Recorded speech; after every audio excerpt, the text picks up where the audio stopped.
Hi guys, happy Thursday. I'm gonna get right into this video because these are getting very long and they take forever to upload. And I'm sure you guys aren't necessarily into watching like 20-minute videos, so I'm gonna try to get through this one kind of quick. So let's just get right into it. We're gonna start with vocabulary.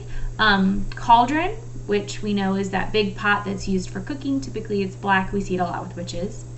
Cloak is that sleeveless thing that you wrap around yourself that you would wear in the past. I should wear my cloak when I do it tomorrow. Fate is something that's meant to happen, something that should occur. Fury is being full of anger. A legend is a really old made-up story, generally has magical or fantastical elements. A quest is a really long search for something. Generally a quest also has magical elements. And a thicket is basically a group of trees and bushes that are very close together and hard to kind of break into. So yesterday in our story, Jack and Annie made it into the other world. They made it through the Iron Gate using the red cloak, and the red cloak with the hood pulled up rendered them invisible and they could make their way through the gate. Once they got inside, what they noticed was a ring of people dancing in a circle, but they weren't normal people, they were fairies. And a lot of times in this context, and I don't think it was said in the book, but fairy is spelled F-A-E-R-I-E, so not like the regular fairy. It's spelled, that's my like to-do list, but that's how fairy is spelled, because it has to do with like old-timey fairies. But anyway, so they see the fairies dancing in a circle, and they realize that they're being drawn in. Every time they go into the circle, the fairies begin their dance and then they can't get back out again. And they notice that the knights too were drawn into the circle. So Jack and Anne are able to bust the knights out of the circle yesterday, and that was kind of where we had left off. I'm going to pause for a second. Okay, so that was where we had left off, with them freeing the knights from the circle. So we were on chapter 10, which is the Knight's Gifts. The three knights lay down in the grass, fighting for breath. The dance! We must stop dancing, gasped the older knight. You have stopped, said Annie. We pulled you away. The knight looked at her. He had a rough, craggy face. Who are you? He asked in a hoarse voice. A hoarse voice is horse, not like, but like horse spelled H-O-A-R-S-E, horse like this. It's like when your voice is rough, like if you have a sore throat or a cough, and it's kind of like, you can't really talk all the way. Friend, said Annie. She spoke loudly to be heard over the music. We come from King Arthur's castle. We are on a quest, said Jack, to get the waters of memory and imagination. We're on a quest to save Camelot, said Annie. Camelot, whispered the knight. We come from Camelot, but I don't recognize you. We're visitors, said Annie. We know about you. You must be Sir Lancelot, aren't you? Yes, breathed the knight. And you're Sir Percival and Galahad. Yes, my son Galahad, said the knight. King Arthur thinks you are lost forever. Lancelot shut his eyes. The dance, he said, it made us forget. I know, said Jack. The dancers must be the keeper of the cauldron. You can't get past them without getting stuck in their dance. Father, we must find the water. Sir Galahad tried to sit up, but he was too weary. He lay back on the grass. What does weary mean, do you think, in this context? It's okay, we're here now, said Annie. You should rest. Sir Galahad closed his eyes. Yeah, don't worry, said Jack. Annie and I will find the magic water for Camelot. But you're just children, said Sir Percival, the third knight. You must wait for us. There's no time, said Jack. Camelot's dying, said Annie. We have to hurry. Then take this, said Sir Galahad. He reached into a leather pouch that hung around his shoulder and took out a silver cup. With a trembling hand, the young knight gave it to Annie. A cup, she said. And this, said Sir Percival. He pulled a small wooden box from a bag that hung around his belt and handed it to Jack. Jack opened the lid. In the middle of the box was a pointer with markings all around it. A compass, said Jack. And this, said Sir Lancelot. He took a silk cord from around his neck. A glass key hung from it. A key, said Annie. Lancelot handed the key to Annie. She and Jack looked closely at it. Then she hung it around her neck. When she turned back, all the knights were fast asleep. Sweet dreams, Annie said gently. You guys need a long nap.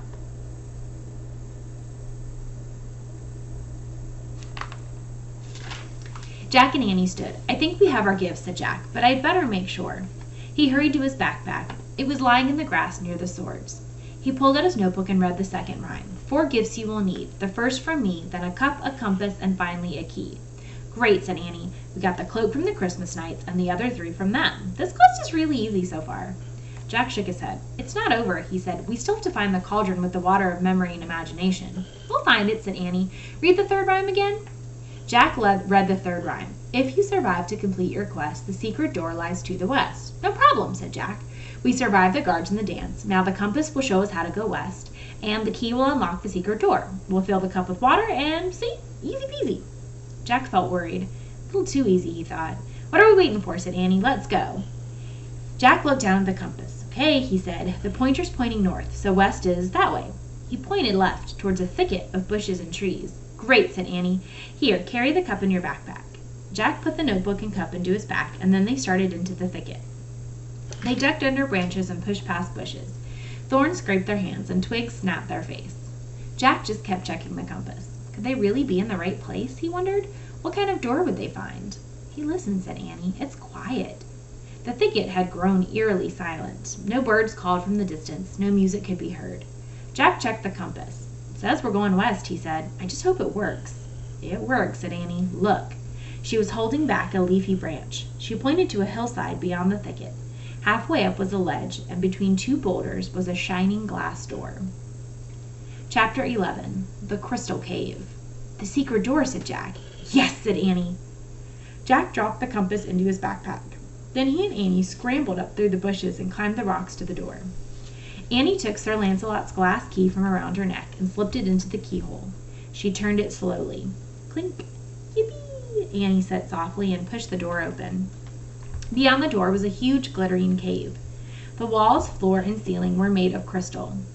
Jack and Annie stepped inside. It was filled with dancing streams of purple light. It's so bright, said Annie. Where's the purple light coming from? There, sounds like my kind of cave. There, said Annie, and she pointed to a crack on the far side. Let's go look. They crossed the cave and peered through the crack into the room. Along the brilliant crystal walls of the room were 4 doorways. In the far corner was a fire. The fire blazed with leaping purple flames. Over the flames hung a gleaming golden cauldron. There it is, said Jack. Wow, said Annie. It's the cauldron with the water of memory and imagination, said Jack. Let's go, said Annie. They squeezed through the crack and walked towards the gleaming cauldron. Jack reached into his pack and pulled out the silver cup. The cauldron's too high, said Annie. We can't get to the water. Here, take this, said Jack, and climb on my back. He bent over and Annie climbed on piggyback. Jack stood up. Hurry, he said. You're heavy. I can't reach it, said Annie. Move closer. He staggered back a few steps. Stretching out as far as she could, Annie reached again. She skimmed some water off the top and filled the silver cup. Got it, she whispered. Now set me down slow. Annie held the cup with both hands. Jack slowly bent his knees and Annie climbed off his back. They stared silently for a moment. It was clear and shimmering. Now we can save Morgan, said Annie. Just then Jack smelled something strange. It was like a smell of rotting seaweed. He heard weird gurgling sounds behind them. He turned around. A giant, slimy, mud-colored creature crawled through the doorway. The creature was long and scaly like a crocodile, but much, much bigger. It had wings that looked like they had been spun from 1,000 spider webs. It had glowing red eyes and long, curled claws. What kind of creature is that? See, there's the cauldron, nice and big. The creature opened its huge jaws. Strands of drool dripped down its sharp, pointed teeth. The creature hissed and hot blue flame shot from its mouth. Another creature crawled through a different doorway, quickly followed by a third and a fourth. Yike, said Annie. The real keepers of the cauldron, said Jack. Chapter 12. Fire with Fire. The 4 real keepers of the cauldron crawled close to Jack and Annie, hissing and snorting and spatting blue fire. What do we do, said Annie. I don't know, we're trapped, said Jack. I have an idea, said Annie. Let's drink the water. What? Said Jack. Why do you think she advised them to drink the water? Why might they want to drink the waters of memory and imagination? It's the water of memory and imagination, said Annie, right? So if we drink it, maybe we can imagine a way to escape. That's crazy, said Jack. The keepers crawled closer, snorting more blue flame and filling the air with their rotten stench. All right, well, let's try it, said Jack. Annie took a sip from the silver cup and then gave it to Jack. He took a sip. The water tasted sweet, bitter, and spicy, all at the same time. Jack gave the cup to Annie. "Now imagine we're saved," she said. Jack closed his eyes. He tried to imagine being saved. He pictured the 4 keepers crawling through the door. "'Kay, ready to fight?" said Annie. Jack opened his eyes. "What? Fight?" Annie set the silver cup down. "Now," she said. Suddenly, Jack felt like he'd been hit with a bolt of lightning. His fear slipped away, and he was filled with strength and fury. Without thinking, he lunged with Annie towards the wood fire under the cauldron. They each grabbed 2 long, straight branches.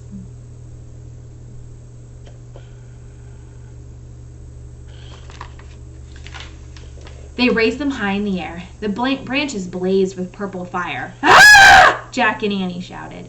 The 4 keepers hissed louder. Great blue balls of fire exploded from their mouth and nostrils. Jack and Annie slashed the air with their weapons, jabbing at the keeper. They fought fire with fire, blue flame with purple flame. "Back!" they shouted. With each jab and shout, Jack felt stronger and braver. Waving the branches, they drove the keepers towards the walls. The keepers' blue flames grew weaker and weaker, like they were running out of fuel. Finally, one by one, the keepers slunk back through the doorway from which it came. When all the keepers were gone, they placed the burning branch in front of each of the doorways to keep the monsters from coming out. Then they brushed off their hands. "Let's go," said Annie coolly. Jack nodded, and they carefully picked up the silver cup of water from the cauldron. Then she and Jack squeezed through the narrow crack and back out through the front of the crystal cave. They stepped out into the daylight. The glass key was still in the keyhole. Jack calmly locked the door behind them and gave the key to Annie. Then his knees gave way, and he sank down to the ground. And that's where we're going to stop for today. So, Jack and Annie both drank from the waters of memory and imagination. Jack imagined them going back out through the doors that they'd come through. Annie imagined something else, and they ended up fighting them off. So how did both Jack and Annie's different imaginations help them win the fight? How did they kind of combine Jack, who normally isn't really a fighter and more into kind of getting rid of a problem, with Annie, who is willing to fight? How did their imaginations combine to help them win? And what do you think you could imagine with the waters of memory and imagination? If you were in this situation where you were being attacked by these slimy dragons, what would you imagine to get rid of them? How would you think? Leave me a comment. And this video only was 12 minutes. Sweet. So I'll see you tomorrow.